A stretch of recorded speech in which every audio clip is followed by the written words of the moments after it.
Una diferencia que tiene que quedar muy clara en todos ustedes es la de guías, maestros, sacerdotes, pastores,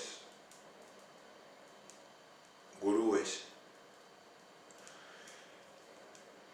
La gente que tiene responsabilidades espirituales sobre los individuos y la comunidad. Es un trabajo muy delicado y en estos tiempos es extremadamente necesario que cada uno afine muy bien el ojo, atienda muy bien lo que se le dice y por favor, no lo estoy diciendo con una autoridad sobre vosotros, más bien justamente todo lo contrario. Apelo a vuestro Dios interior, a vuestra autoridad como individuos únicos, absolutamente únicos responsables de vuestro destino. Miren lo que les digo. No hay ningún político, no hay ningún sacerdote, ningún maestro, ningún guía que sea responsable de la vida de ustedes. Es responsable de sus actos y de lo que influya en ustedes y cómo lo haga y con qué intención.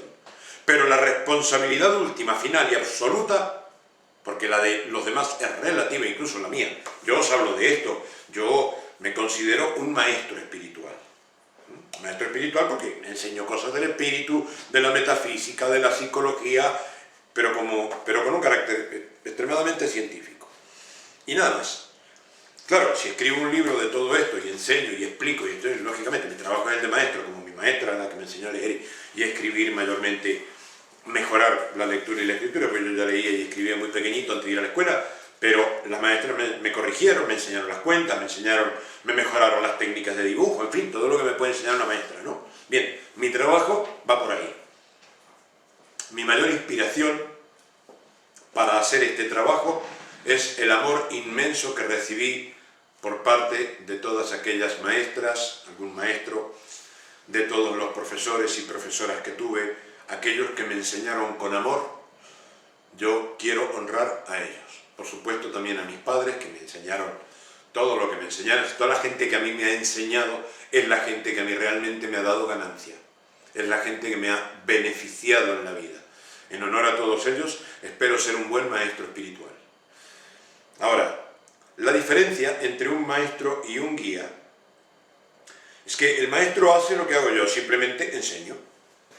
El guía tiene una responsabilidad mayor. Creo que no voy a llegar a ocupar el trabajo de guía. Si lo hago será dentro del orden político, entonces sí, me convertiría en un guía. En este momento estoy siendo un poquito guía de algunas personas, no de masas, no de multitudes, no. Por el momento, por lo menos, no me interesa eso. Me interesa enseñar y ser maestro, y en todo caso, guía de muy pocos. Maestro de muchos, guía de muy pocos. Por ejemplo, a mi gran camarada en México que está haciendo Ecomex, pues Ecologenia, México. Bien, pues tengo que ser un poco el guía, ¿no? Bueno, y no voy a nombrar a más, pero los hay en Argentina, en Chile, en Brasil, en España. Entonces, a esta gente la tengo que guiar un poco, porque ellos tienen que asumir unas responsabilidades en las que necesitan que el maestro que les ha despertado conciencia en esto y en otras cosas, pues les apoye. Entonces ya de maestro paso a ser un guía. Les repito, ser guía de muchos es otro tema, y muy complicado y muy difícil. Generalmente los guías son guías de muy poca gente, que van a ser los maestros, sí. Un maestro de maestros ya pasa a ser guía, y no es nada fácil. Y un trimegisto, es decir, un maestro de maestros, ya eso será cuando yo también esté más avanzado, más evolucionado, tenga más experiencia en este trabajo. Bueno, espero vivir muchos años todavía, aunque tengo unos cuantos, pero espero vivir más para poder llegar a ese grado de Trimegisto y poder servir mejor a todos los seres humanos, a todos los animales, a todo este mundo. Bien, los guías ya tenemos una conciencia, aunque seamos guías de poco, tenemos una conciencia en que ya no es la humanidad, mi deseo de mejora no es para la humanidad, es para todo el mundo, porque no puedo contemplar que los seres humanos estemos mejor si no considero el maltrato animal dentro del mismo grado que el maltrato de un niño. Para mí una persona que maltrata a un animal es igual que si maltrata a un niño. Si soy un agricultor y esto fuese una maleza, con todo el amor del mundo, pero haciendo un trabajo de equilibrio, corto la planta y la planta no va a sufrir, porque la sensibilidad que tiene la planta no es igual que la de los animales. Pero las plantas que me acompañan sienten también mi amor. La planta del huerto me está dando frutos, tengo una interacción con ella.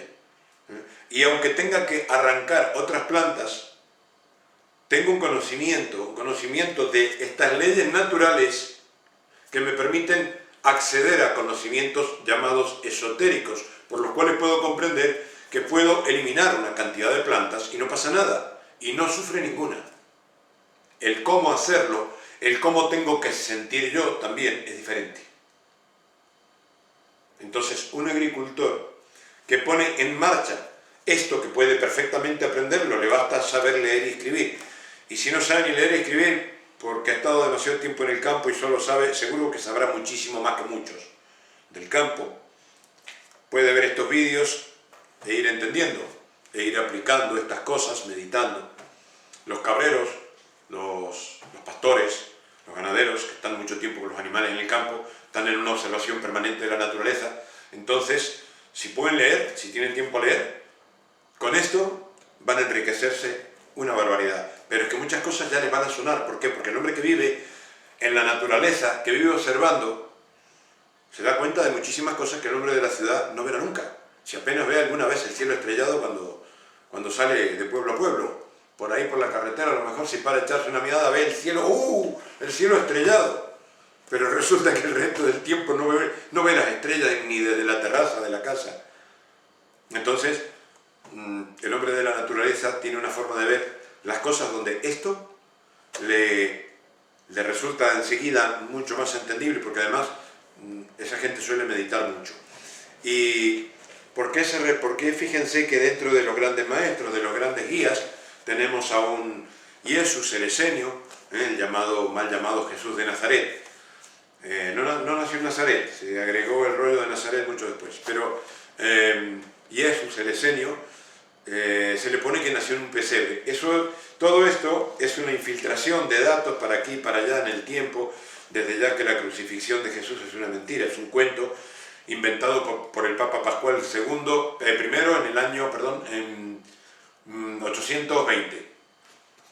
Entonces, pero la verdadera vida de Jesús el Esenio, de lo cual un poco, lo más que se sabe está en este libro, está en lo que se llama el Evangelio de Nerón. Fíjense, 6 décadas después de Jesús, Nerón escribió sobre documentos, investigaciones que mandaba a hacer a todo el mundo, y sobre escritos de la época de Tiberio. Entonces, pues se interesó en eso y escribió una serie de documentos, y eso es lo que sabemos de la vida de Jesús de forma verdaderamente oficial. Todo lo demás es cuento. Pero hay que sacar de ese cuento, que ha sido modificado con un arquetipo y con otro, con el arquetipo liberador o con el arquetipo esclavista a lo largo del tiempo, una serie de cosas. Como por ejemplo el hecho de que sus padres fueran unos pastores. No eran pastores, eran esenios. Los esenios no eran pastores, pero sí llevaban ganado. Dentro de las tribus esenias, algunos eran pastores, porque viajaban, hacían un viaje muy largo, del cual el camino de Santiago es apenas una reminiscencia, y todo ese camino lo hacían, por supuesto, llevando también su ganado. Y a veces lo dejaban todo en un sitio y luego tomaban ganado de otro sitio y tal, intercambiaban, porque ellos eran a su vez maestros, pero también eran guías, porque quedaban algunos en determinados lugares para hacerse cargo de la enseñanza de los maestros. Como por ejemplo, en los templos de Éfeso, en los templos de Egipto, en las grandes pirámides, cuando funcionaban como templos. No sabemos hasta qué lugar más abajo de Giza, pero seguramente abarcaron todo Egipto, los esenios, su viaje, aunque solo hay, digamos, un testimonio bastante interesante. En Egipto hay mucha cosa. También tenemos en la catedral de Florencia, por ejemplo, tomé esta fotografía de la puerta de la catedral de Florencia. A ver, dime si se ve bien, por favor. Lo acerco más o menos. Se ve bien, ¿no es cierto? ¿Ven las pirámides ahí al fondo? Se llegan a ver las pirámides ahí al fondo, ¿no? Bueno, está la Sagrada Familia en Egipto. En algunos viajes que hacemos a Egipto, como en el próximo, en marzo, vamos a tratar de recorrer también la parte, no sé si habrá tiempo, pero creo que sí, para ir al barrio Copto. Entonces ahí vemos todo lo que ha habido cristiano en Egipto y nos damos cuenta que la historia es mucho más antigua de la que nos hablan. Ahora, la parte cristiana, la historia cristiana, sí, distinta desde ya esotéricamente de lo que se presenta, pero si nos atenemos a la documentación histórica es muy interesante. Bien, volvemos con guías y maestros. De hecho hago este vídeo principalmente porque interesa al grupo de guías y maestros en Facebook. Si buscan guías y maestros, en ese grupo explicamos muchas cosas. Bien, ¿qué es un guía? Un guía espiritual muchas veces no tenemos que confundir en este sentido el nivel de un coaching, coaching, se escribe en castellano, un coaching, ¿no es cierto? Es una persona que ayuda a un empresario, a alguien a salir de los problemas de la vida. Bien, un coaching puede ser un guía personal y puede tener una serie de clientes, digamos que es una forma comercial de la cosa. Algunos son muy buenos, otros son unos meros cuenteros que están ahí a la pesca, ¿no? Pillan una serie de clientes, bueno, si sale algún negocio, le dan... Pero no, un verdadero coaching te va a explicar cosas y tú le vas a entender. O sea, un verdadero coaching es un guía que te va a sacar en tu negocio, en tu empresa, en lo que sea, pero te va a hacer entender cómo funcionan las cosas y por qué estás haciendo mal y te lo va a hacer ver, qué estás haciendo bien y cómo lo tienes que mejorar, te lo va a hacer entender, te lo va a hacer ver. Aquel que te manda a juntar orejas de mojarrita, unas plumas de cerdo y otras cosas para hacer un mejunje, para hacer un rollo, cosas por el estilo, pues ya que un cuentero, ¿no es cierto?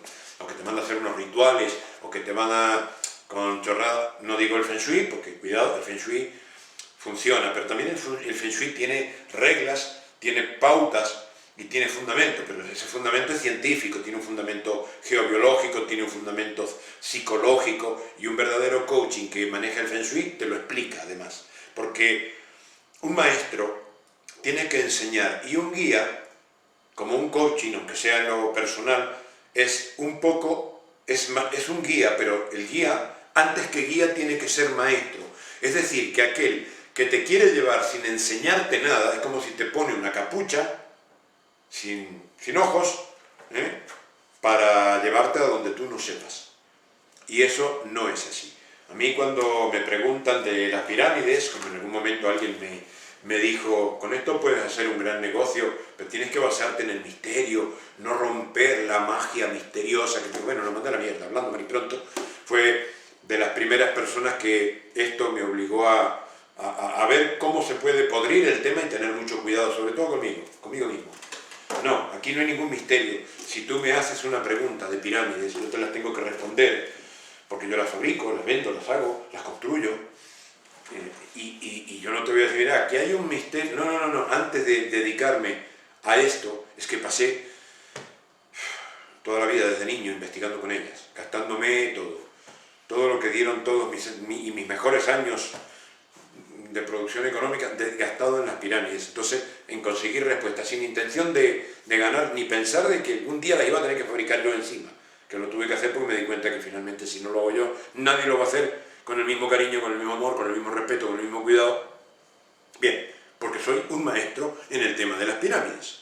Ahora, ¿qué pasa? Que con esto me di cuenta que no solo tengo que ser un maestro, sino también un guía. Es decir, que encima le tengo que enseñar a la gente cómo usarla, resolverle todas sus preguntas, todos sus misterios, acompañarle, ya sea un terapeuta que utiliza una pirámide para su consultorio, o para dormir en ella, o una casa piramidal. Les tengo que acompañar vitaliciamente, porque soy un guía en este sentido, porque digamos que soy un maestro de maestros en el tema de piramidología. Entonces la responsabilidad no me permite decir, no, mira, toma, aquí tienes el libro, ya te hice la pirámide, ya no, porque siempre surgen cosas.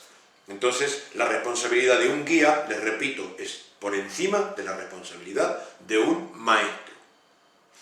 Imagínense la responsabilidad de un trimegisto, que ya es maestro de maestro de maestros, es decir, maestro de guías de maestros. Todavía no he llegado, a pesar de haber escrito esto, a ver, esto, cuando ustedes lo lean, no van a poder creer que esto ha salido de este cerebro, porque lo comprenderán enseguida, aunque aquí dice Gabriel Silva, en realidad aquí tendría que poner una lista más larga que todo el libro de toda la gente que ha colaborado con esto a lo largo de los siglos, perdón, de los milenios. Cuando vamos a Egipto, a algunos lugares, vamos a ver las cruces templarias, que tienen milenios, no vienen del año 1000 y poco los templarios. Entonces, gracias a los templarios en Egipto se ha conservado ese conocimiento, se han construido los templos, se han cuidado, se ha protegido todo lo que se ha podido. Entonces, esto es producto de las órdenes templarias a lo largo de milenios. Y la gente que me ayudó para redactarlo, para redescubrir cada parte, pues han sido muchos maestros. He tenido muchos maestros que me han ayudado con esto. Entonces yo soy un guía de maestros. Ser un trimegisto seré cuando todo esto lo sepa de memoria. Porque lo estaré ocupando tan cotidianamente, pero yo tengo que dedicarme absolutamente a ello. Ya me tengo que olvidar del taller, me tengo que olvidar de las pirámides, ya otras actividades que tengo, otros libros que estoy escribiendo los tengo que dejar. Es decir, en este momento en mi vida no puedo pretender ser más que un guía de maestros. No alcanzo a ser un trimegisto. Pero, si me dicen alguna pregunta, tengo la obligación, por profunda que sea, de investigar sobre esto y llegar, porque hay una mente que está reclamando una respuesta y la necesita. Esa es la responsabilidad de los guías y maestros. La diferencia entre esto, que se trata de enseñarte, pero que tú lo veas, que lo compruebes de todas las maneras posibles, implica una espiritualidad en la cual el creer no es permitido. O sea, bueno, tú puedes creer, nadie te lo prohíbe, pero sabemos que en la medida que crees, no sabes. Porque si sabes, no crees. A ver, yo no creo que 1 más 1 es 2. No es algo que entre en el campo de la creencia. No necesito hacer un desarrollo filosófico. No, mira, 1 más 1, 2. Ya está. Así de simple, en las cosas más complejas, se puede aplicar el mismo criterio. No necesito creer.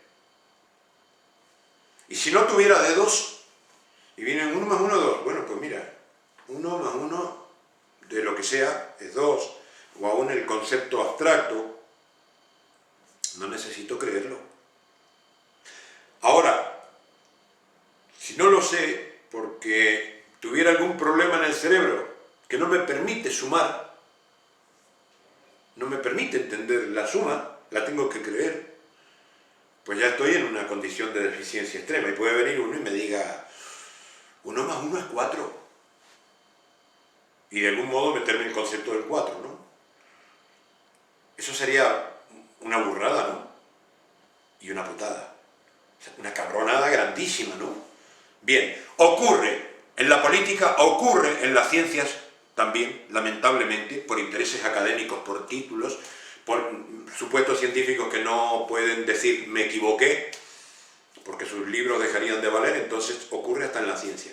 Pero imagínense en las religiones, donde todo lo tienen que creer porque lo dice el sacerdote, porque lo dice Dios en el libro sagrado. No hay ningún libro sagrado, ni siquiera el Corán, porque está escrito por hombres. El mensaje divino, cuidado, el mensaje del Corán, como el mensaje de la Biblia, son mensajes divinos, pero los hombres lo han adulterado a lo largo de los tiempos, por más que los hombres digan que no, y nos podemos ensalzar a tiros, porque fui, porque no, porque sí, porque da igual.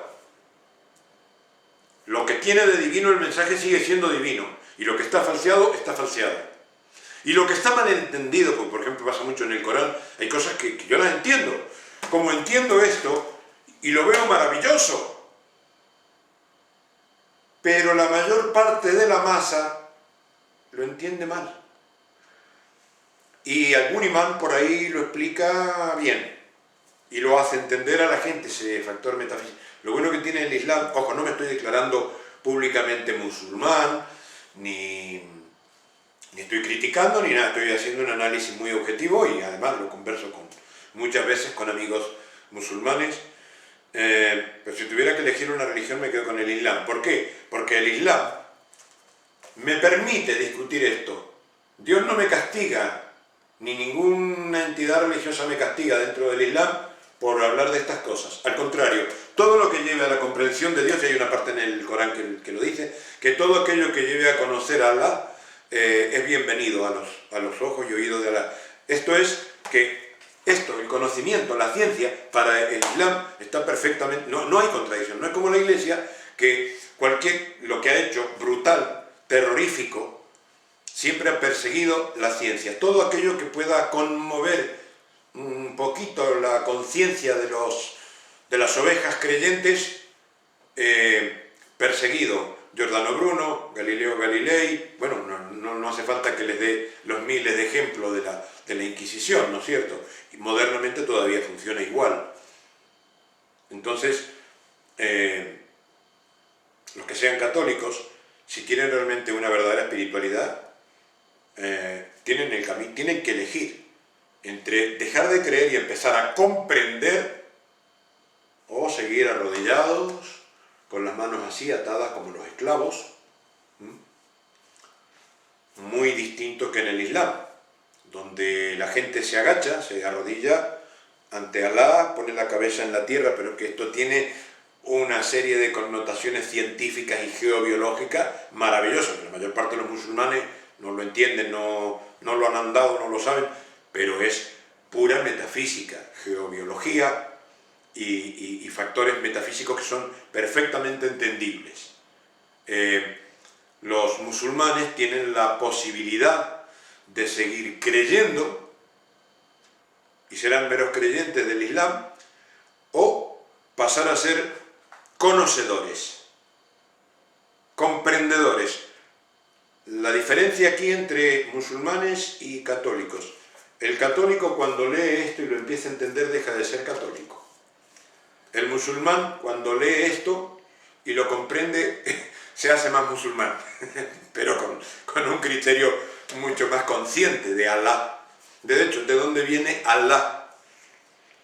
Viene del Egipto antiguo, porque la tríada manifestada del individuo en el antiguo Egipto era el Ba, el cuerpo físico; Ka, el cuerpo astral, Ka, es solo Ka, Ka. El La es con H al final, que suena como J suave, La, es el alma. Perdón, el cuerpo físico es el Ba, B-A-H.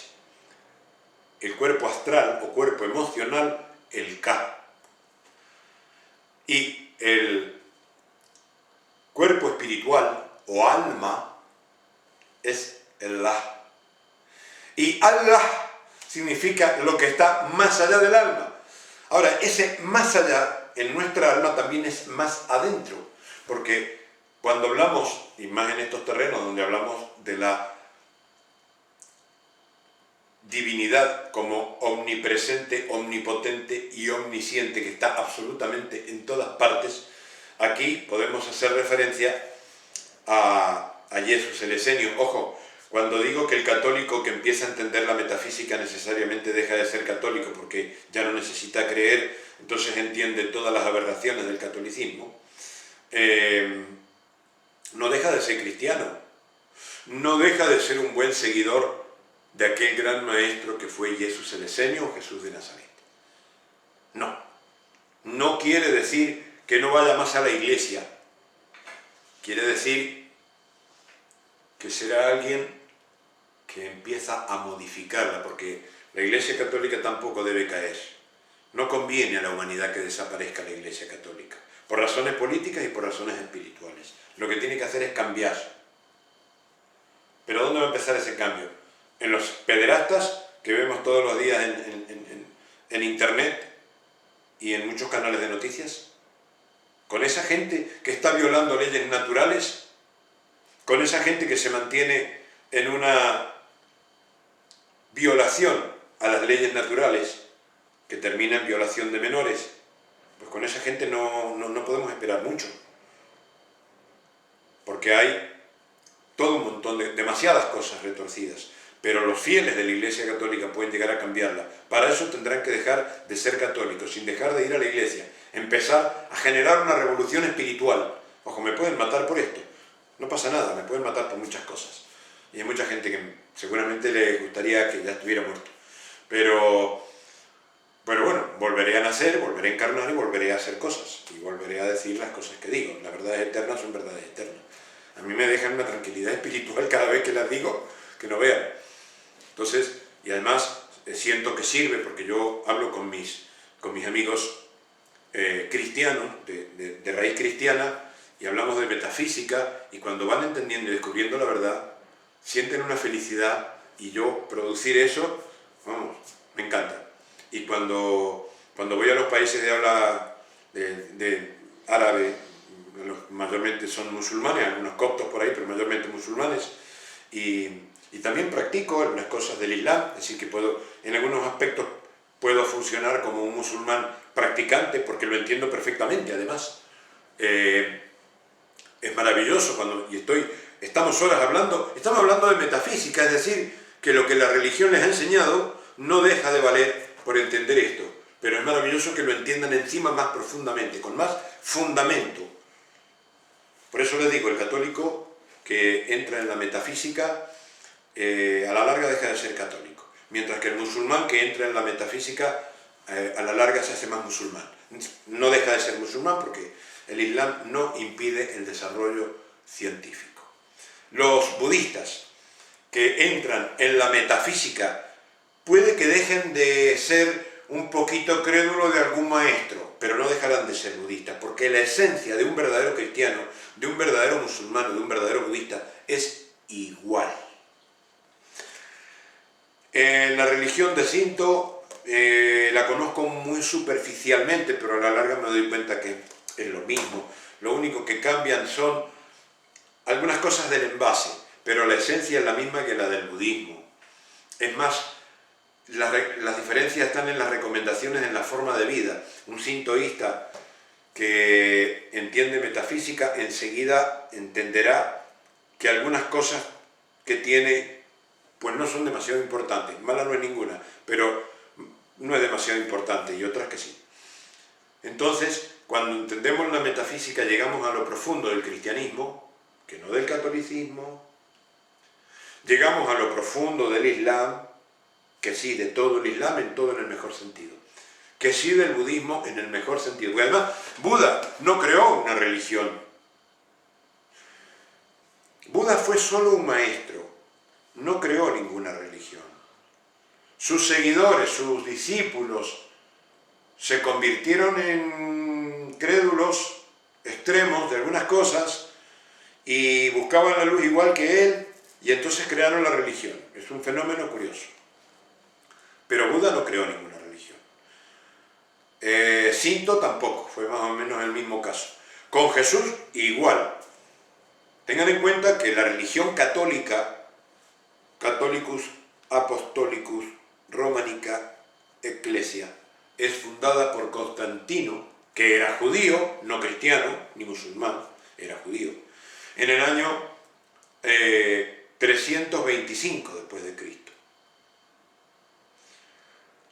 Y en Nicea, Constantino fue el que destruyó el imperio romano. Entonces, bueno, lo dividió. Creó la iglesia, que en realidad significa Catholicus, y lo hizo en griego, ni siquiera en latín o en arameo o en alguno de los idiomas como el turco, ¿no es cierto?, o las raíces que habían en aquel momento, no. Lo hizo en griego porque pensaban que el griego se iba a extinguir. Entonces, el nombre de la religión católica es un nombre dado esotéricamente con un toquecito de magia negra, podríamos decir así. Que no de la raza negra, cuando eso de magia negra o magia blanca es medio así. Magia oscura le diría yo, pero no, que no se entienda mal. Entre la raza negra hay grandes magos blancos y grandes magos negros. Pero, entonces, Constantino le llamó Ecclesia Catholicus, que en griego antiguo significa destruyo a la loba, o al lobo, en este caso la loba porque se refiere a Roma. Apostolicus, es decir, renuncio a la loba. Apóstol no significa seguidor, sino renunciante. Por eso, cuidado cuando decimos en este juego de palabras los apóstoles de Jesús. Apóstoles de Jesús, no, eran apóstoles porque cometían apostasía del judaísmo. Eran judíos que se iban con Jesús, renunciaban al judaísmo. Esos son los apóstoles. Y algunos lo hicieron falsamente, como Saulo de Tarso, que fue luego llamado el apóstol Pablo y toda la historia retorcida, pero en realidad fue el Judas, o sea, no existió un apóstol llamado Judas. No, era el mismo Saulo de Tarso, que realmente murió colgado de un árbol a la orilla del Cedrón por orden del Sanedrín porque les había traicionado, les había engañado. Estaba comisionado para matar a Jesús el Esenio, que estaba dando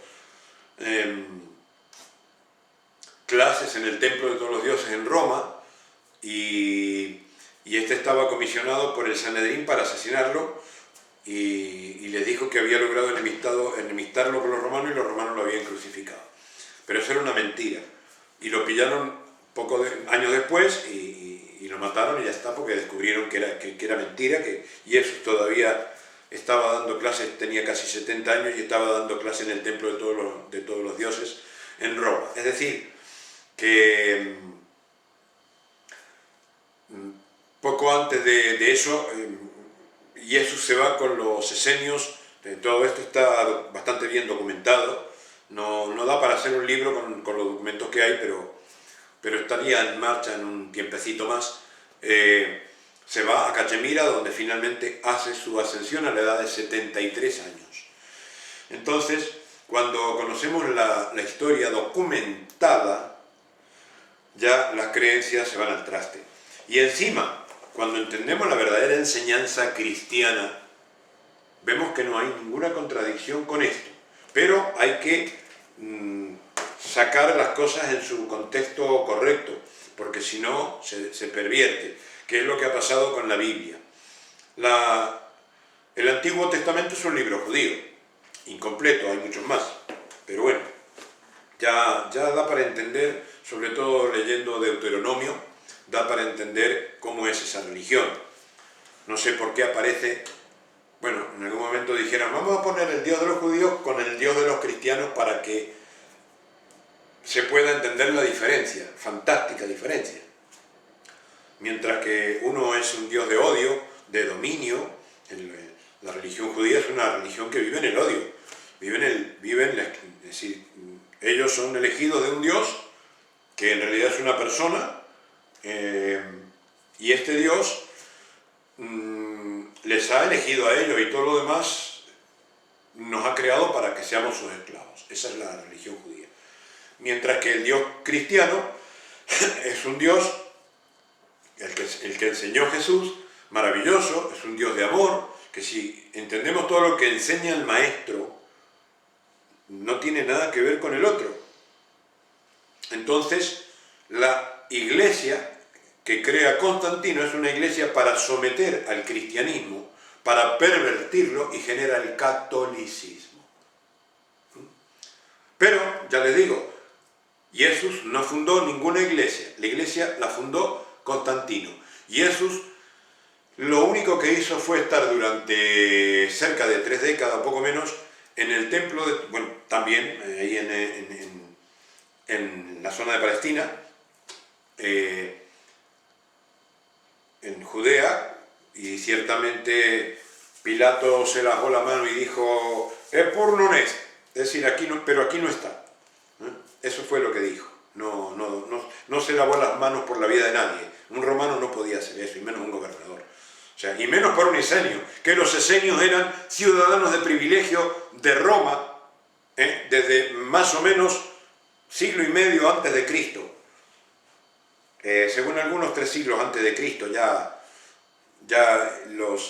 y hay quien dice que antes de la República, o sea que desde los primeros reyes del año 600 y pico, casi del 700 antes de Cristo, cuando se funda Roma, ya los esenios eran prácticamente los maestros de maestros, porque Rómulo y Remo eran iniciados egipcios que fundaron Roma. Roma se fundó por un plan que nació en Egipto para proteger a Egipto, que es la gran escuela de la humanidad. Eso es lo que deducimos y lo que plantean algunos investigadores, incluso oficiales. Lo que pasa es que eso no lo pueden decir en la universidad porque los echan. Pero el imperio romano fue destruido por Constantino porque era judío, y siempre entre los judíos y Roma hubo una permanente guerra. De hecho, las guerras púnicas, o sea, Cartago no era otra cosa que una filial del Sanedrín, históricamente hablando. Entonces, analizando un poquito, vemos que grandes hombres como Aníbal, que tuvo en un puño la posibilidad de invadir Roma, no lo hizo. Además, hizo todo un movimiento que se estudia todavía en las escuelas de guerra como genial, lo más genial de la historia. Sin embargo, va y pierde la batalla de Zama, una batalla que la preparó él toda, porque ya trabajaba para Roma. O sea que un gran hombre que estuvo a punto de destruir Roma por las armas, antes de hacerlo se dio cuenta que había sido engañado por el Sanedrín, se dio cuenta quiénes eran los que realmente mandaban en Cartago, quiénes habían creado aquella política, donde el oro era el fundamento económico, mientras que Roma tenía una política, como en Egipto, como la había tenido Baalbek, totalmente distributiva. No había ricos, no había pobres, no había concepto de comprar ni de vender. Es lo que hoy proponemos en Ecologenia.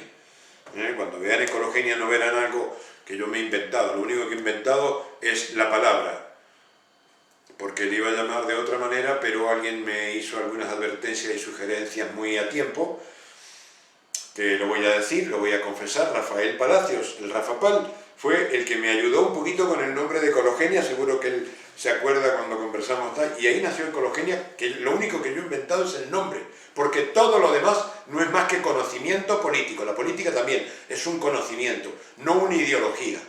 Las ideologías políticas son elementos dentro de un juego que los verdaderos políticos, los metapolíticos, saben. Los charlatanes que vemos en la televisión mayormente no saben nada de política. Los visibles no saben nada de política, son politiqueros. De hecho, están peleando todo el tiempo por el poder, no están hablando de las soluciones que requieren los ciudadanos. Y cuando se refieren hacia la ciudadanía, lo hacen como, lo hacemos por el bien de ellos, pero no te van a decir claramente un proyecto, ni van a poner en marcha, como hizo aquí en España Podemos, y luego se fue. Ya no hablaron nunca más del plan energético que algún genial creyente de Podemos hizo. Entonces, en la política y en las religiones vemos lo mismo. Todos esos no son ni guías ni maestros. ¿Saben qué son? Ni siquiera sacerdotes, porque dentro de la Iglesia Católica hay verdaderos sacerdotes y falsos sacerdotes. Aunque sean verdaderos institucionalmente todos, desde ya para estar en una iglesia, pero hay algunos que son verdaderos sacerdotes de Cristo. Al margen de sus errores, hacen una acción maravillosa. Por eso la iglesia no se puede perder. No hay que combatir a la iglesia, hay que transformarla. Hay que combatir lo malo desde adentro. Es un cuerpo demasiado grande que sostiene muchas cosas valiosas y grandes sacerdotes verdaderos, ¿no? Que son un poco maestros, un poco guías y muy buenos sacerdotes. Pero ¿saben dónde está el problema? En las religiones, gran parte de esos sacerdotes católicos también, y prácticamente todos los políticos visibles en el mundo, salvo, no quiero referirme a los países concretamente, pero he observado unos 15 países que parece que tienen verdaderos políticos. Y el resto son pastores, porque no conducen masas humanas, sino borregos. Una religión que tiene un pastor, donde la feligresía son ovejas, son creyentes, corderos del Señor. ¡Son unos putos animales! Así les están diciendo, cordero, en cualquier momento te corto el cogote. Yo digo, ¿están locos? Tanto unos de decir que soy el pastor y tener a los otros de cordero. ¿Quién tiene más culpa? ¿Ese que gana 5.000 euros todos los meses?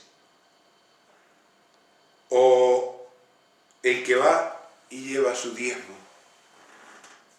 a cambio de estar en paz con el Señor? Pues son idiotas. Perdónenme, pero a estas alturas del partido, yo creo que ya eso, si debe suprimirse la violencia de género, el maltrato animal, el maltrato infantil, por supuesto, eso es de urgente necesidad. Pero ya es de drástica necesidad que la gente no piense como oveja. Empieza a pensar como lobo. No te conviertas en cabrón, pero no dejes que te tengan de oveja. Ni los políticos, ni los pastores religiosos. Y hay una serie de cosas que generan estos falsos maestros, falsos gurúes. No voy a hablar de los gurúes porque ya el tema daría para mucho, y también hay maravillosos gurúes como fue Sai Baba, como fue Osho, y otros maravillosos como ellos, pero que se conocen menos porque tienen menos mediática o no les interesa más que hacer su trabajo y ya está. Pero también hay falsos gurúes, ¿eh? También hay falsos gurúes aquí en Occidente, como uno que estaba viendo el otro día en un vídeo que habla de que es malo orientar la cabeza al norte, y daba una serie de aberraciones que evidentemente no tienen ni idea de la geología de lo que está hablando y del magnetismo y del biomagnetismo, porque tenemos hierro en la sangre. Bueno, cuando ves esos falsos maestros, pues los que somos verdaderos, los que queremos que la gente sepa, los que no decimos una cosa sin estar seguros de lo que estamos diciendo, a veces no estoy seguro si por lo que estoy diciendo me van a pegar un tiro o me van a perdonar. Eso no lo sé, ni me importa. Pero sí me importa que lo que digo no pueda luego alguien demostrarme que estoy equivocado. Que si alguien lo hace, se lo voy a agradecer enormemente, pero me va a tener que demostrar. Porque antes de decir algo, lo investigo muy a fondo. Referencialmente, históricamente, y en la práctica todo lo que se puede demostrar como para decir estoy absolutamente seguro que 1 más 1 son 2 y no 4. Con ese mismo concepto hay que tratar en todo lo esotérico y en todo lo político. Bien, este vídeo, que lo hemos hecho un poquito largo, pero espero que no haya tenido desperdicio para vosotros, trata sobre una base general de metafísica. Ya seguiremos más puntualmente con cada principio, pero es importante que tengáis en cuenta esto también. Voy a hacer vídeos de política, porque la política es una ciencia. Las ideologías de derechas, de izquierdas, son las dos manos de la misma rima. Es decir, las ideologías en la política son basura. Los que sabemos de política no vamos a proponer nunca una derecha, una izquierda, un centro, una arriba, una abajo. No, no, no, no.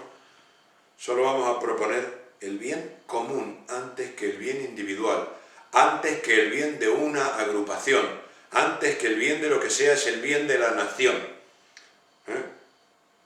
Y sí hay una política mundial que hay que tenerla en cuenta, pero no podemos hacer nada en ello sino solo a nivel nacional. Cada uno hará en su país lo que tenga que hacer. Y cuidado, hoy en día no te puedes meter en otro país a hacer estupideces. Los países existen, las patrias existen y seguirán existiendo, aunque los esclavistas de todo el mundo quieren globalizar y hacer del mundo una sola cosa, pero mantienen a las patrias divididas o las rompen, como el caso Cataluña, como lo quisieron hacer también con ETA, dividir el País Vasco, romper España, que es la verdadera nación. Lo lamento por mis amigos catalanes que son independentistas. No tienen ni puñetera idea de lo que hay detrás. ¿Por qué? Porque tienen ideología, porque han analizado una serie de factores y no han llegado al fondo. Y en la política es una ciencia donde hay que llegar al fondo de las cosas para poderla entender. Aquí hay una patria que se llama España. Y Cataluña es como el corazón de esa patria, o el alma de esa patria en algunos aspectos. Un alma sin un cuerpo es un muerto, es un fantasma. Y Cataluña, como se separe, llegará a ser solo un puto fantasma, políticamente hablando, de lo que creen hoy en día muchos catalanes que va a poder ser. Si entendieran un poco la verdadera política, que la van a ir entendiendo con Ecologenia, se van a dar cuenta que no es para nada recomendable destruir una patria una vez que se ha llegado. Es decir, lo que hay que buscar es la unión. Pero los mismos que crearon la Unión Europea para tener atados de los cojones, hablando mal y pronto, a todos los países de Europa a través de la economía y con el Tratado de Maastricht, que es verdaderamente vergonzoso, esos mismos están hablando y produciendo la independencia de Cataluña. Son los mismos que produjeron la independencia de varios países que pertenecían a Rusia.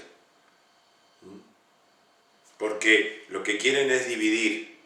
Cuando convienen unen, pero bajo pautas extorsivas, pautas económicas, para tener un dominio tribunalicio y bancario. Entonces, es momento que los políticos empiecen a aprender la verdadera política, que se llama ecologenia, y es una ciencia. Y los verdaderos políticos instruyen a los pueblos, no les crean ideologías, no les convencen con discursitos, sino con enseñanzas. Si yo me dedicara a la política, enseñaría. Bueno, de hecho lo hago. De hecho lo hago porque enseño. Un verdadero político es un maestro. Quien no educa, quien no instruye en política al pueblo, no es un político, es un farsante, es un pastor de ovejas. Tú dirás, ¿qué quieres ser? ¿Persona u oveja? ¿Sabes dónde acaban las personas que siguen a los maestros? En la evolución. Evolucionan infinitamente. ¿Sabes dónde acaban las ovejas?